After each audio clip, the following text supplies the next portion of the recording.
Bab 467. Pasukan Vigorous beraksi. Tetapi mereka yang mengenalnya tahu bahwa dia benar-benar gila. Seorang mesin perang. Satu orang melawan puluhan ribu orang. Bukan hal yang tidak pernah dia lakukan.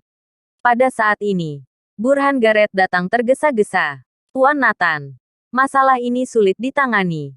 Walau kekuatanmu sangat besar dan latar belakang identitasmu tidak terkalahkan. Tetapi jika seseorang sudah menjadi gila, tetap membahayakan. Puluhan ribu orang menyerang bersama. Dibayangkan saja sudah menakutkan. Tubuh Burhan Gareth sudah gemetar. Nathan dengan ekspresi santai di wajahnya. Burhan, siapkan peti mati untuk dikirim ke pemakaman.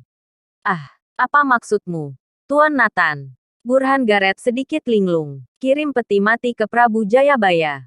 Apakah untuk memprovokasi dia? Kenapa? Kamu meragukan kata-kataku, kata Nathan. Tidak. Tidak berani. Aku akan segera mengaturnya. Burhan Gareth berkeringat dingin. Setelah Burhan Gareth pergi, Nathan bertanya, di mana 18 penunggang dewa? Lapor Dewa Perang. Saat ini di gurun barat laut. Kata Vermilion. Keluarkan perintah 18 penunggang dewa datang ke Anhemia besok. Nathan berkata dengan dingin. Green Dragon. Kirin tahu bahwa Nathan serius. Semua orang di dunia tahu bahwa pasukan pribadi Nathan adalah 100.000 Brigade Besi Kunlun. Tak terkalahkan dan tak tertandingi di dunia.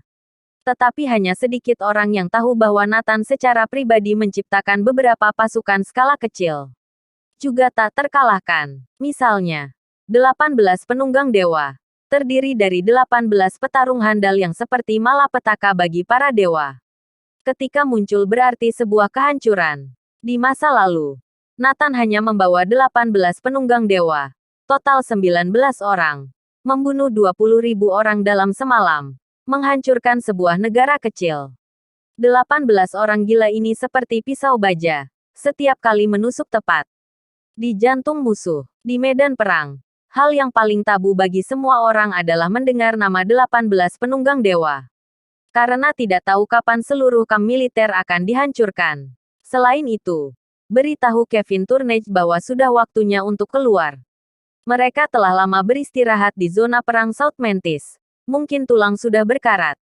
Kata Nathan. Segera setelah perintah dikeluarkan, Brigade Besi Kunlun pasukan Vigorous yang ditempatkan di zona perang South Mantis bersemangat. Setelah menahan diri selama 2 atau 3 bulan, akhirnya mereka bisa melampiaskan keluar. Kevin Turnage dengan cepat mengumpulkan semua orang. Semuanya ayo semangat. Dalam 3 hari akan ada misi tempur penting. Kita akan bertarung berdampingan dengan Dewa Perang Kunlun. Kevin Turnage berkata dengan keras. Duar, saat mereka mendengar bahwa mereka akan bertarung berdampingan dengan Dewa Perang tertinggi, semua orang meledak kesenangan. Semua orang berbinar-binar. Kesempatan ini sangat langka. Aku harap nanti kalian berjuang untukku. Jangan biarkan Dewa Perang Kunlun dan para prajurit pribadinya sampai bertindak. Kita yang harus menyelesaikan semuanya. Teriak Kevin Turnage. Apa kalian yakin bisa?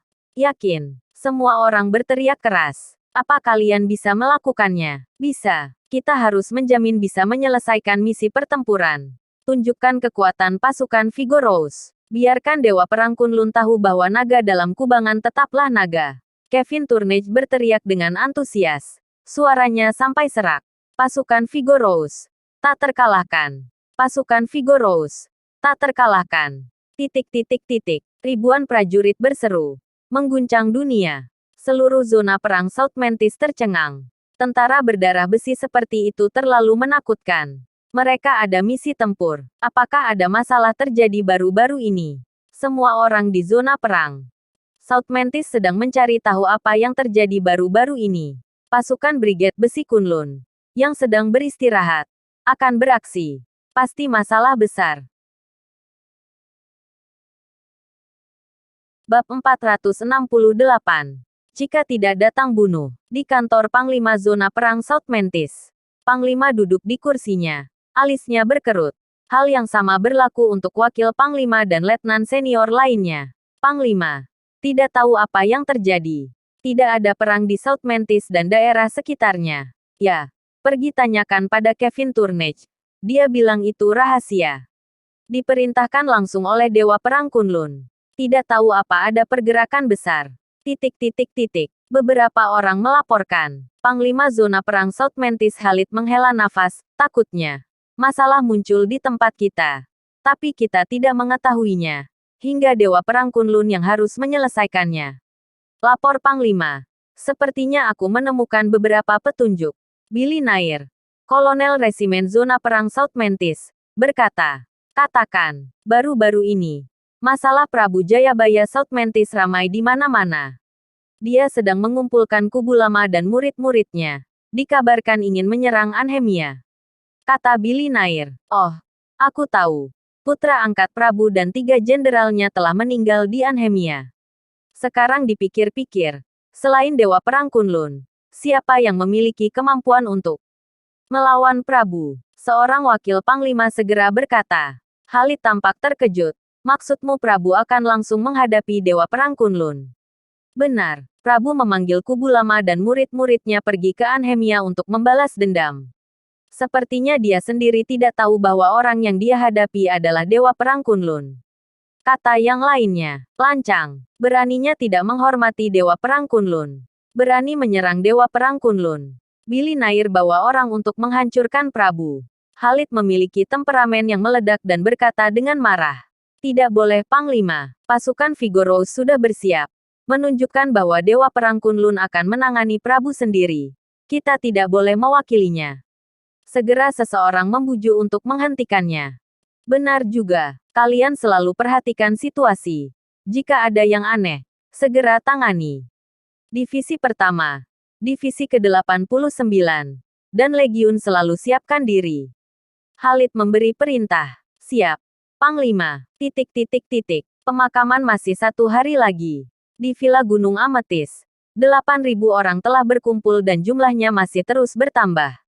Pada saat ini, di ruang pertemuan, berdiri lebih dari 20 orang. Selain 13 kubu lama Prabu, masih ada 10 muridnya di antara mereka.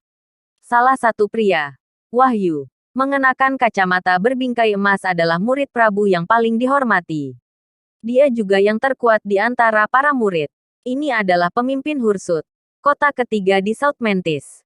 Tidak hanya bos dari lingkaran bawah tanah, tetapi juga telah berkecimpung dalam bisnis selama bertahun-tahun.